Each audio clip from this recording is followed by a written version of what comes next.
नमस्कार दोस्तों, स्वागत है आपका जीजे हिंदी टॉपर्स में। आज हम व्याकरण का एक विषय रचना के आधार पर वाक्य भेद करने वाले हैं। यह है सीबीएसई क्लास 10th के ए और बी दोनों ही कोर्सेज में लगा हुआ है।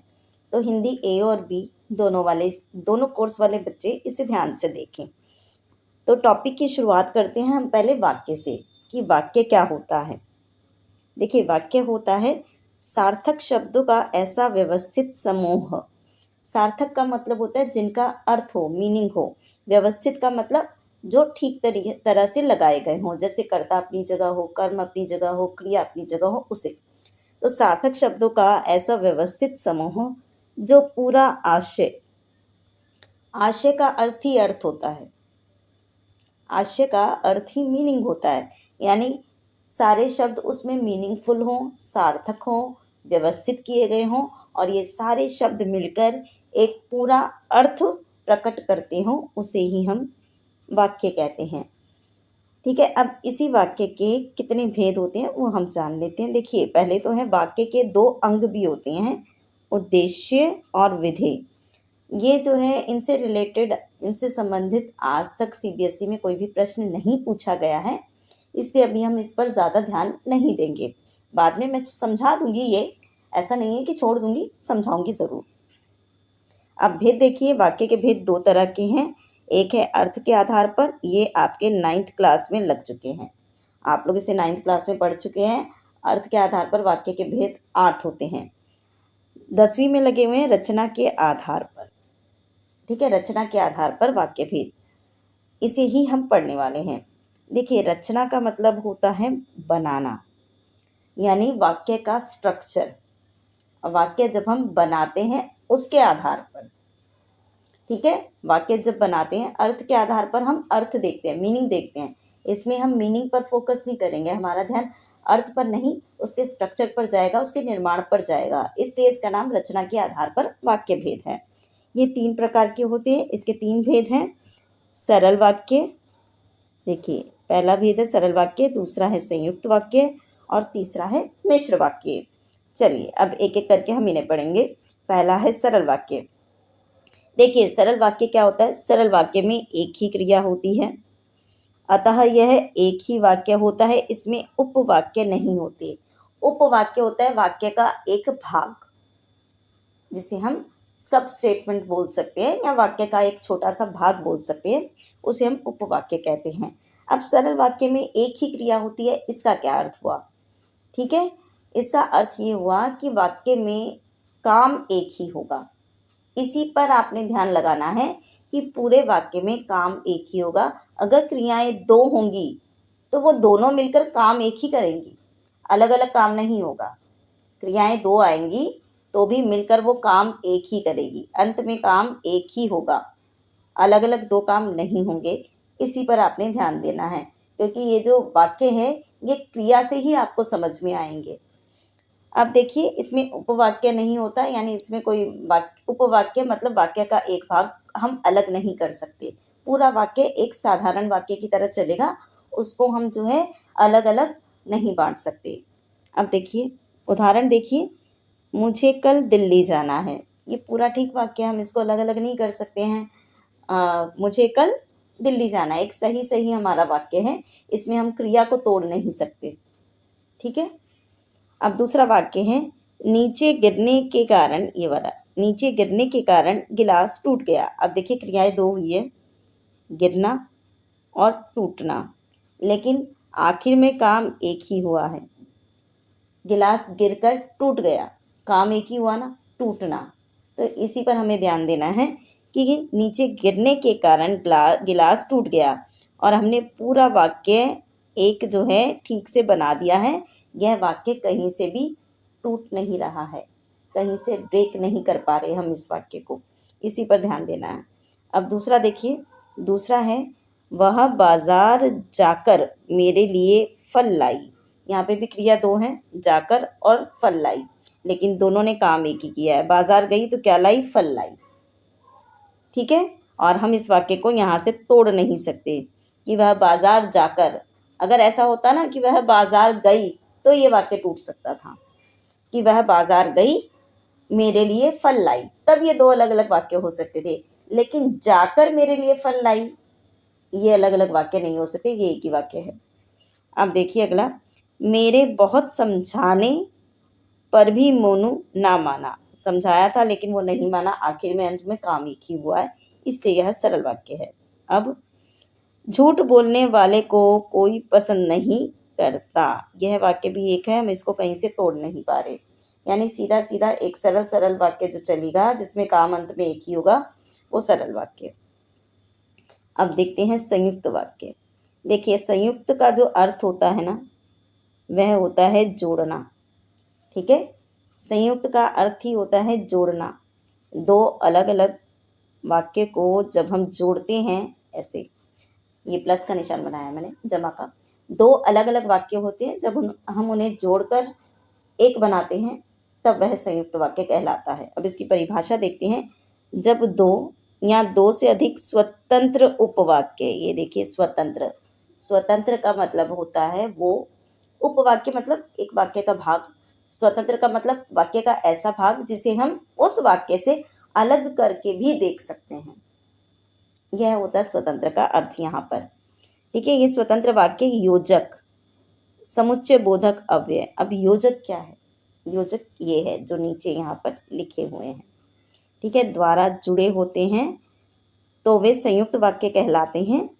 स्वतंत्र उपवाक्य का प्रयोग भाषा में अलग से स्वतंत्र रूप में हो सकता है, जो मैंने आपको बता दिया कि एक भाग को अलग करके हम अलग से उपयोग कर सकते हैं, वही स्वतंत्र उपवाक्य होता है। अब हम देख लेते हैं ये योजक। योजक है देखिए, और, या, तथा, अतः, इसलिए ये इसलिए ज़्यादा इम्पॉर्टेंट है योजक, क्योंकि आपके जो भी ये संयुक्त वाक्य होते हैं ये इन्हीं से जोड़े जाते हैं। यानी दो अलग अलग वाक्यों को जो मीनिंग, दो अलग अलग स्वतंत्र वाक्य हैं, यानी पूरे पूरे वाक्य हैं जिन्हें हम अलग से भी देख सकते हैं, उन दो वाक्यों को हमने लिया और बीच में वाक्य के हिसाब से इनमें से कोई भी एक योजक चिन्ह लगा दिया और उनको जोड़ दिया। उदाहरण से इसको समझेंगे तो ज़्यादा समझ आएगा। देखिए, गिलास नीचे गिरा और टूट गया, दो अलग अलग वाक्य। देखिए, गिलास नीचे गिरा, ये अपने आप में एक पूरा वाक्य है। गिलास नीचे गिरा, यह भी एक पूरा वाक्य, हमें समझ में आ रहा है, पूरा अर्थ समझ में आ रहा है। टूट गया, यह भी एक वाक्य कि भाई कुछ टूट गया। लेकिन इन दोनों अलग अलग वाक्यों को हमने क्या किया, और लगाकर संयुक्त कर दिया, और लगाकर जोड़ दिया। अब इसी का आप सरल वाक्य देखिए। देखिए ये रहा, नीचे गिरने के कारण गिलास टूट गया। सरल वाक्य ये था कि गिरने के कारण टूटा। अब हम इसको अलग अलग नहीं कर पा रहे, लेकिन संयुक्त कैसे बनाया हमने, गिलास नीचे गिरा और टूट गया। समझ आ गया आपको? सरल वाक्य और संयुक्त वाक्य में यह अंतर है कि सरल वाक्य को हम एक ही क्रिया में जोड़ते जाएंगे ताकि हम उसको अलग ना कर सके, और संयुक्त वाक्य में हम दो अलग अलग क्रिया बना देंगे। यह आपको ध्यान रखना है। देखिए, इसमें दो काम हुए हैं। नीचे गिरा है, बिल्कुल गिलास नीचे गिर गया, और यहाँ पे टूट गया। अगर हम ये बोलते ना गिर कर टूट गया तो वो एक ही काम हो जाता।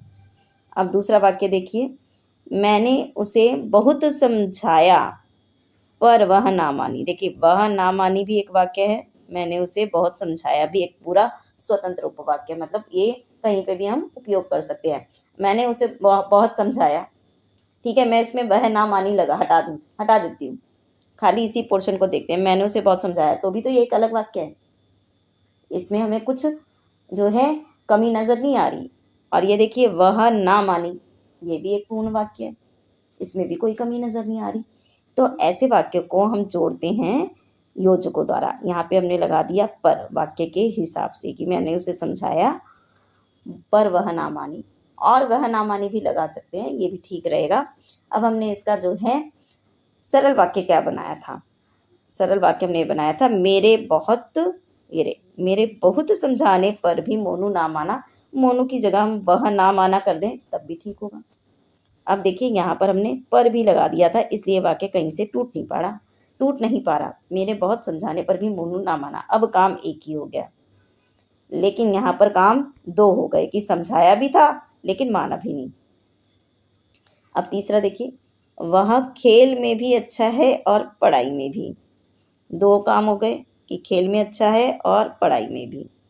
ठीक है, क्रियाएं दो हो गई। तो याद रखिए संयुक्त में दो क्रियाएं हैं और जो है सरल वाक्य में एक ही क्रिया होगी। दो क्रियाएं होंगी तो दोनों मिलकर काम एक ही करेंगी। अब है मिश्र वाक्य। मिश्र वाक्य का मतलब होता है मिक्स कर देना, ऐसे से। मिश्र का मतलब होता है मिक्स कर देना, एक के साथ दूसरे को मिक्स करना। ठीक है, मिश्र वाक्य की परिभाषा पहले हम देख लेते हैं।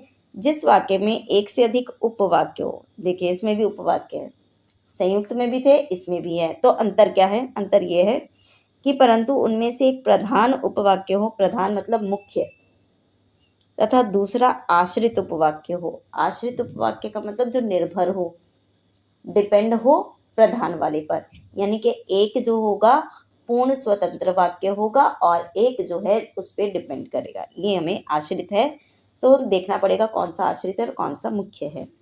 उसे हम मिश्र वाक्य कहते हैं। ये वाक्य भी योजकों द्वारा जुड़े होते हैं, क्योंकि इसमें भी वाक्य के दो भाग होते हैं और इन्हें हम योजकों से जोड़ते हैं। तो योजक कैसे कैसे होते हैं? जैसा वैसा, जहाँ वहाँ, जो सो, जब तब। ये भी इम्पॉर्टेंट है की को ध्यान रखिएगा, कि मिश्र वाक्य में आता है।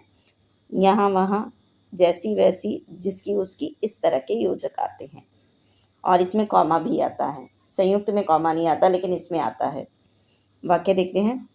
मैं उस लड़की से मिली जिसकी किताब खो गई। पहले हम योजक देखते हैं, उस और जिस, ये है इसके योजक। ये पहचान होती है मिश्र वाक्य की। देखिए, मैं उस लड़की से मिला जिसकी किताब खो गई। अब ये हमारा देखिए, जिसकी किताब खो गई, इसको देखते हैं। जिसकी किताब खो गई, जिसकी मतलब किसकी? क्वेश्चन आया ना कि भाई किसकी किताब खो गई, तो ये हो गया आश्रित।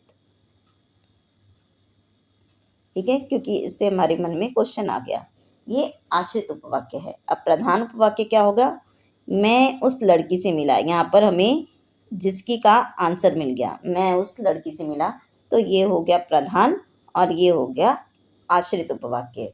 अगर आपको ये भी ना समझ में आए कौन सा प्रधान है कौन सा आश्रित है, तो आप योजकों से पहचानिए कि उस और जिस, इसमें इसी तरह के आएंगे, ऐसे वैसे, जैसे तैसे, जब तब, इस उस, इस तरह से मिश्र वाक्य बनते हैं।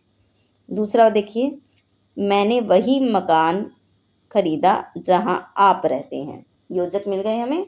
मैंने वही मकान खरीदा जहां आप रहते हैं। जहां आप रहते हैं, जहां मतलब कहाँ, तो ये हो गया आश्रित। ठीक है, आंसर कहाँ मिला? यहाँ, वही मकान, तो ये हो गया प्रधान। ये वैसे क्वेश्चन पूछा नहीं जाता। ठीक है, प्रश्न ऐसे आते नहीं है। प्रश्न ज़्यादातर आपको जो है दो तीन तरह इसी तरह के आएंगे। या तो आप वाक्य के भेद की पहचान करें कि ये सरल वाक्य है, मिश्र वाक्य है, संयुक्त वाक्य है, या फिर एक वाक्य से दूसरे वाक्य में रूपांतरण भी मैं आपको सिखा दूंगी। अब तीसरा देखिए, पिताजी ने मुझसे कहा कि वे बहुत बीमार हैं। अब देखिए आश्रित, कि वे बहुत बीमार हैं, ये क्या हो गया? की क्यों आ गया? तो ये आश्रित है इसके लिए। की मतलब क्या? पिताजी ने मुझसे कहा इसलिए, तो ये हो गया प्रधान। अगर फिर भी ना समझ में आए तो आप ये कर सकते हैं, इसके दो भाग कर लीजिए। ठीक है, वाक्य के कॉमा से। कॉमा का पहले वाला भाग जो है वो प्रधान है, कॉमे के बाद वाला जो है वो आश्रित है। ठीक है, ऐसे भी कर सकते हैं। ये ट्रिक होती है करने की, लेकिन आपको जो ध्यान देना है वो योजकों पे करना है। उस, जिसकी, वही, जहाँ, यहाँ पे की है, ये योजक से ही पहचान में आते हैं। तो मुझे उम्मीद है आपको जो है वाक्य भेद का परिचय जो है समझ में आ गया होगा। ये जस्ट मैंने आपको थोड़ा थोड़ा समझाया है कि सरल वाक्य क्या होता है, संयुक्त वाक्य क्या होते हैं और मिश्र वाक्य क्या होते हैं। एक एक वाक्य भेद की डिटेल वीडियो अभी आएगी, लेकिन इसमें भी मैंने बहुत कुछ आपको समझा दिया है। कई बच्चों को तो इससे भी क्लियर हो जाएगा। यदि आपको वीडियो अच्छा लगा है और आपको ये समझ में आए हैं, तो जल्दी से हिंदी टॉपर्स को आप सब्सक्राइब कर लीजिए, ताकि हमें प्रेरणा मिले और हम आपके लिए अच्छे अच्छे वीडियो बनाएं, जिनमें आपको बहुत ही सरल भाषा में आपके जो टॉपिक्स हैं वो क्लियर होते चले जाएं। तो मिलते हैं अगले वीडियो में, तब तक के लिए धन्यवाद।